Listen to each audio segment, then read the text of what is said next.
Oh, you know what? I've been muted the whole time. Sorry. Thanks, Eddie.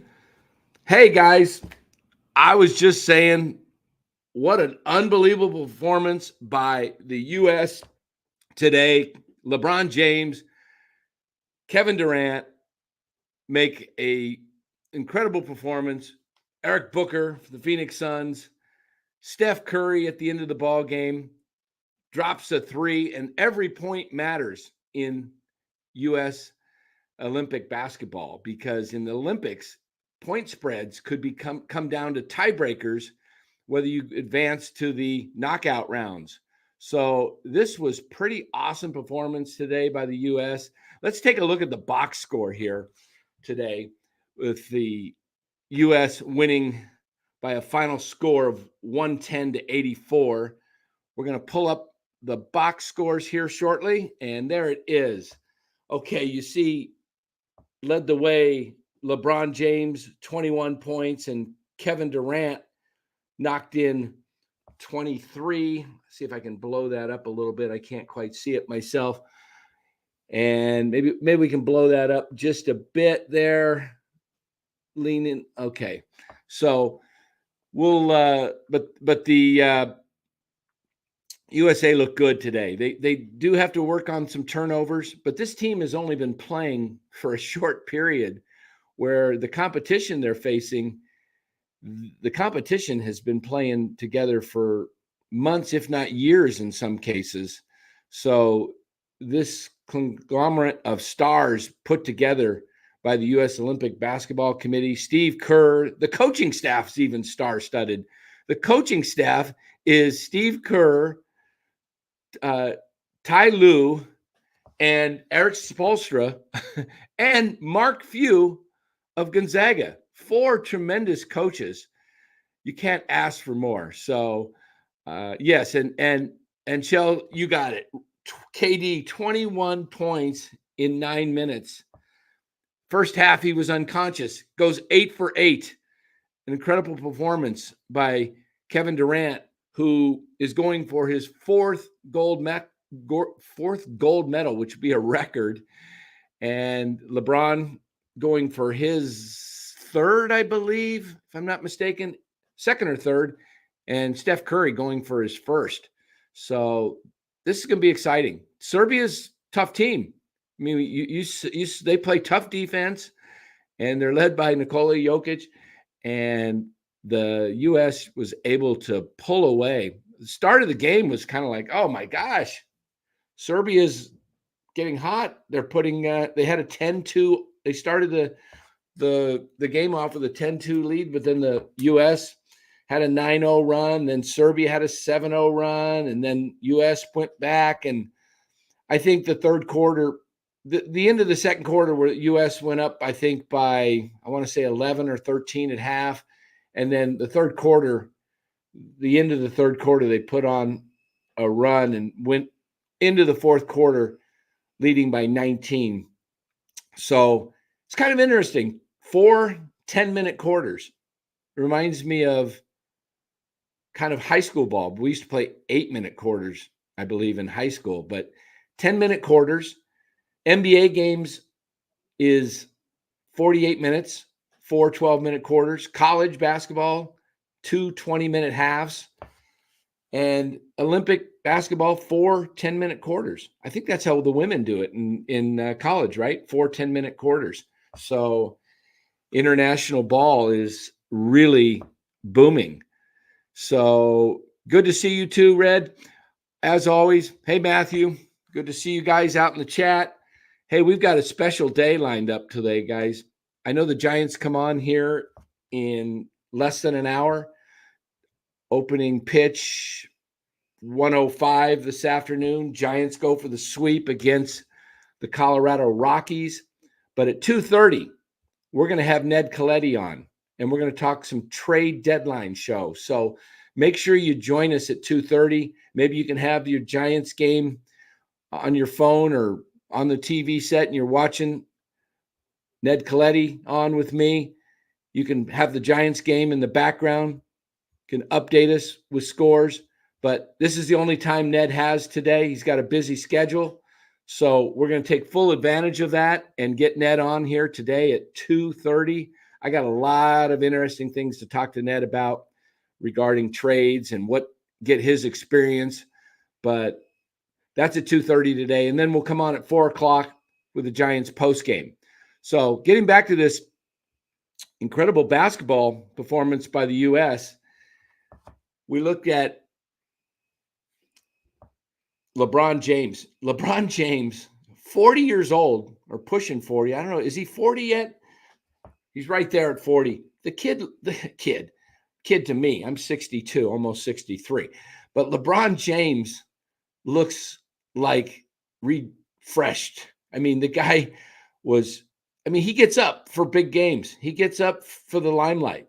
He is a superstar. And man, did he play a game, and his legs look fresh. Matthew says he's 39. Yeah, he'll be 40. His legs look so fresh, and he looks just like he's just having a heck of a time. I mean, how can you not have a great time surrounded by the stars of the game? And the fact that he is 39 years old and he's getting to play with Steph Curry for the first time. And those two guys, they have some chemistry out there. I would love to see those two play for a team in the NBA, preferably the Warriors, not the Lakers. That would be kind of cool. LeBron and Steph, maybe there's something going on. Maybe there's something that happens over in Paris, France, and LeBron works his way away out of there. I don't know. I doubt it with Bronny James being with the Lakers now, but it sure would be cool. Hey, thanks, Shell. She says, no way, I'm in my 60s. Well, I am, but yeah, see, no hair. But all the gray coming in. I don't feel like I'm in my 60s. Parts of me do. My hip, my back a little bit, but I'll get all that fixed and I'll be back out on the ball diamond here, hopefully by next spring. So anyway, the what do you guys think? Do you think this is a gold medal slam dunk, or do you think the team could run into a snag somewhere? I saw somewhere in the chat that they better be ready for Sudan. Yes, Alive says U.S. better take Sudan serious this time. I agree. I think they will. They almost got beat by Sudan in a exhibition just about a week ago. I think they won by 1 point. Sudan had the ball with the final shot and didn't convert, and U.S. escaped. But this is going to be a lot more.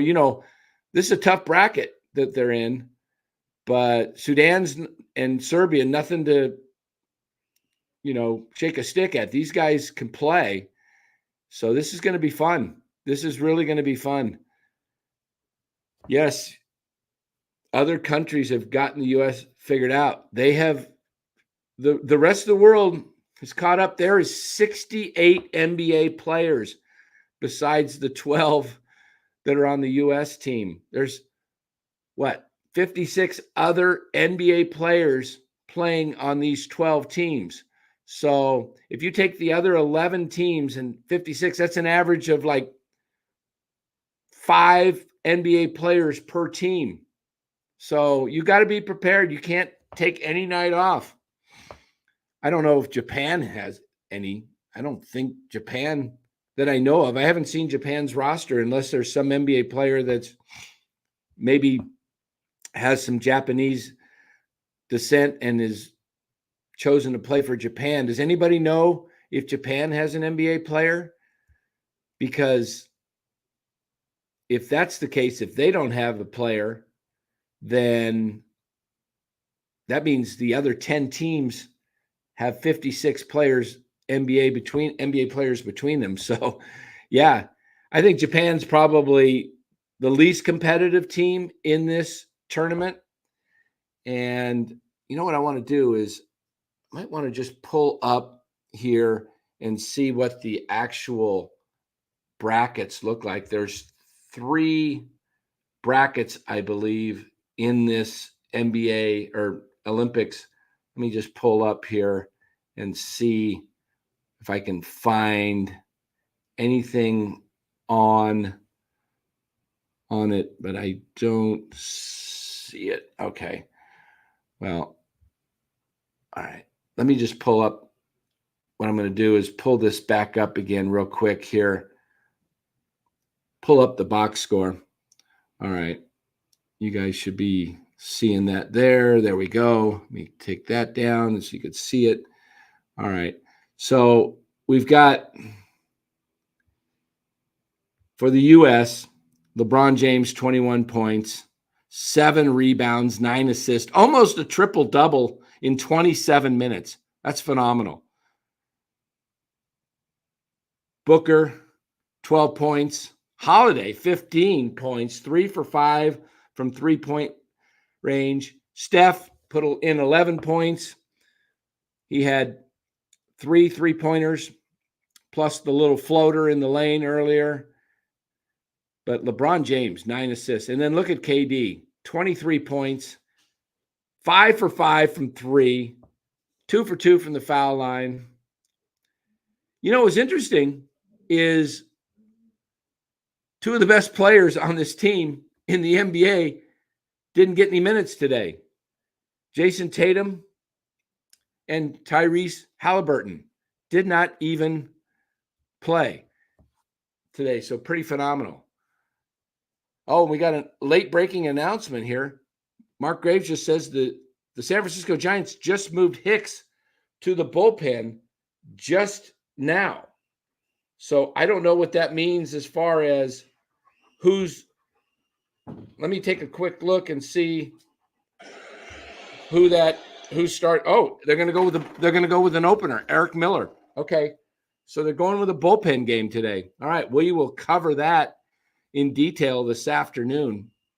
But guys, this is pretty exciting to see Olympic basketball with this type of team. Okay, Fossey, thank you. Rui Hachimura, who played with the Lakers, is on Japan's team. Thank you, Fossey. Appreciate that.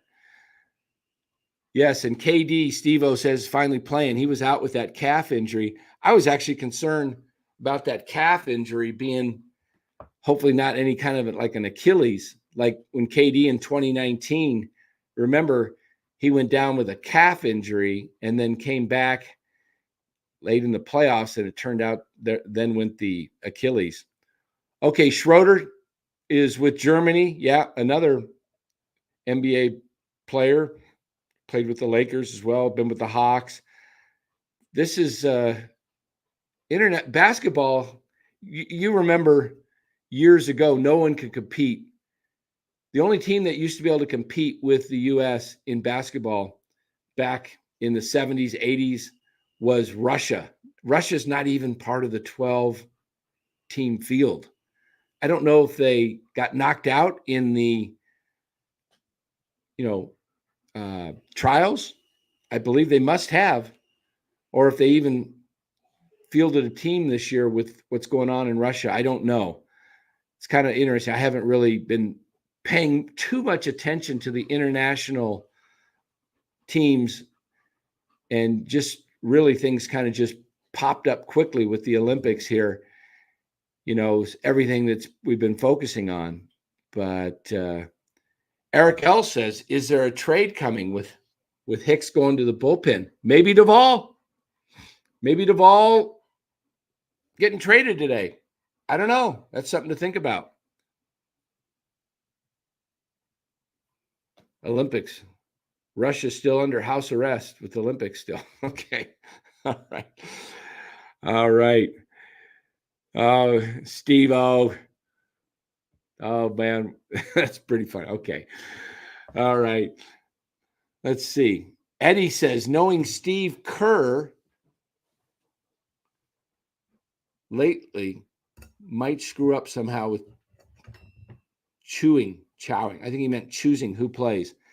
Well, I think those guys are going to play. I think sometimes it comes down to matchups, and also it's tough to play 12 guys in a 40-minute game. It's tough to play 12 guys in a 48 NBA game. But you can't just be shuffling guys in and out, only giving them 3 or 4 minutes. They need to get a rhythm and play. So you want to see, ideally, these guys come in and play probably about 7 minutes. I'm just looking here at the box score myself here. The minute breakdown was LeBron played 27 minutes, Joel Embiid 11, Booker was 26, Drew Holiday 24, Steph played 21. Got a little scare there with the bang knees on a setting a screen and bang knees. I was like, oh no, not Steph's knee. And looked like it was just kind of a quick bruise, bang knee on knee, and he was able to run it off, fortunately. Hopefully that thing won't tighten up overnight. But the rest of the minutes went Durant, KD went 17 minutes, Adebayo, Bam went 20, Anthony Davis 19, Anthony Edwards 19, and Derek White 16. So pretty evenly distributed. LeBron and Booker were the top two guys for playing today in minutes played. But next is Sudan, I believe, right? Everybody? Sudan is up next. And I'm trying to think of what the schedule is. Fossey says, is Tatum hurt? I don't believe so, Fossey. I just think he did not get minutes distributed to him today. So, pretty, as I said, tough to play guys in, 12 superstars in a 40-minute game. So I don't think that's going to be the case in every game. I think Tatum and Halliburton will get their minutes, but there's always going to be one or two guys on a 12-man team that don't get as many minutes as others. It's just law of averages. There's nothing you can do about it. If you tried to play them all, as I said, equally, no one's going to get into a real good rhythm. So, yes, Steve-O, 2:30 in just an hour and a half, we will have Ned Coletti on. Or not hour and a half, I looked at the wrong time, just under 2 hours, 12:37 right now. So just under 2 hours, we will have Ned Coletti. You're not going to want to miss that. Make sure you tell people about it. Ned Coletti, we're going to talk about trades, Ned's experiences with the trade deadline, and get some stories too. Eric says 6 teams are in on Snell, including the Padres. Interesting. Hey, man, this is the opportunity for Farhan to collect, to cash in, make a big deal, not some minor deal. Let's get a top prospect. I'm going to discuss some prospects with you. I've got the idea. We've been throwing this around about Logan Webb. I would love to see the Giants actually keep Snell and trade Webb and Duvall, and maybe you throw in a Matos in the deal and a Reggie Crawford, and you can actually have, according to Trade Analyzer, you could get Kobe Mayo and Jackson Holiday. Now you got your shortstop of the future, your first baseman of the future. You can move Luciano to DH. You could, oh my goodness, get some players. Come on, Giants, do something. That would be cool. Jackson Holiday would be your fixture at shortstop for the next 12 years. So would Kobe Mayo.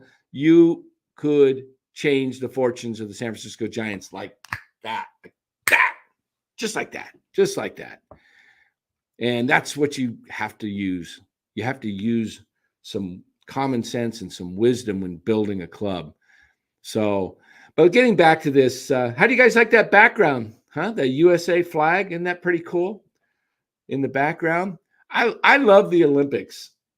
I really do. I love the Olympics. Don't get me started on the ceremonies, the blasphemy that happened on the ceremonies. I was disgusted by opening ceremonies, just blaspheming Christians all across the world with some of the mockery there. So That was sad. And I see that they've already apologized for it, said it wasn't intentional, but it was. But anyway, let's just play the games. Let's focus on the games. I've been watching a little gymnastics before I came on live. Simone Biles with an incredible floor performance by Simone Biles, and did it all on a taped up ankle she hurt in warm-ups today. So that's good to see. The U.S., they got to qualify there. Looking at the swimming yesterday, the men's 4x4 100 freestyle, they won a gold. That was always exciting. I think the most exciting part of the Olympics for me, besides the basketball, is the track and field, though. And that's always toward the end. Can't wait for the track and field. The 100 meters, the 400 meters, the 1,600 meter relay. Man, watching the U.S. just book around the track, 4 dudes just flying. I can't wait for that. I mean, and then you see him, there's so many fast people across the world, but I love track and field. But basketball is great. They started early, track and field's late. Rhett says volleyball is her favorite, and fencing. Yeah, fencing. I saw a little bit of fencing. Saw a little steeplechase earlier today too. Something new for the Olympics, I think. I don't recall it, but I was watching surfing, which is kind of cool. They're doing the surfing over in Tahiti, which is pretty cool. Oh yeah, boxing. Oh yeah. Do you remember Leon Spinks in the Olympics winning gold, and Sugar Ray Leonard boxing, and just all the boxing? Evander Holyfield. Yeah, boxing is great. 3 rounds of boxing, just going at it. It's great. Hopefully we get sound judging and we don't get any scandalous type of judges that are doing stuff just to hurt the countries, which hurts the athlete who trained for years for this.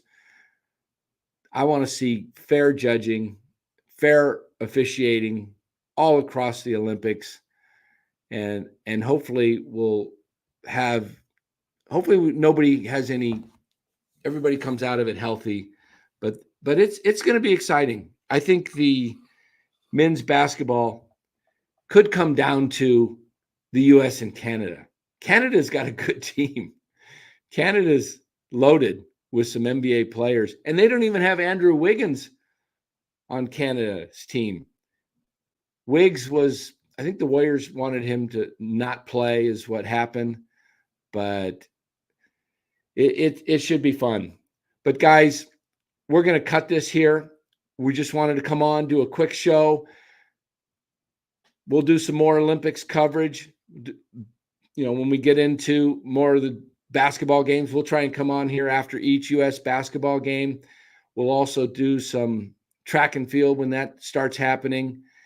And don't forget to join us today at 2:30, okay? 2:30, the great Ned Colletti, former Giants assistant general manager, former LA Dodger general manager, friend of the show, been on many times. Ned is going to share with us his wisdom. We'll have him for an hour from 2:30 to 3:30. And then at 4 o'clock, we'll do the post-game show with the Giants Rockies today. Will the Rockies, or should I say, will the Giants sweep the Rockies? And boy, what will happen then? Will the Giants reconsider and look to maybe buy, stand pat, sell?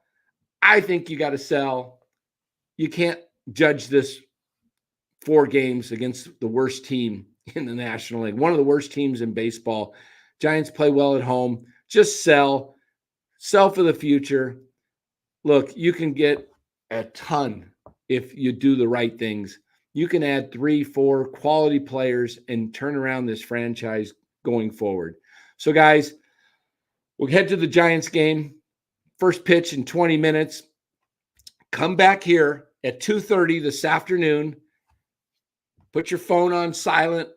You can watch the Giants game right in the background. Just put it up there, and you guys can report while I'm talking to Ned in the chat what's going on with the game, or any exciting trades that might pop up. You can let us know. You can throw out your trade projections, ask Ned questions about trades, all kinds of different things. So, yes, and the women's soccer team just went 3-1 up 3-1 on Germany. Okay, all right, very good. So Shell says, see you all later. Enjoy the games. Team USA, go Giants, go. Yes. So I want you guys to make sure to join us here this afternoon.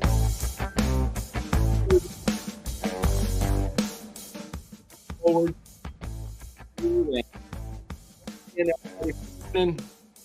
see you at 2:30.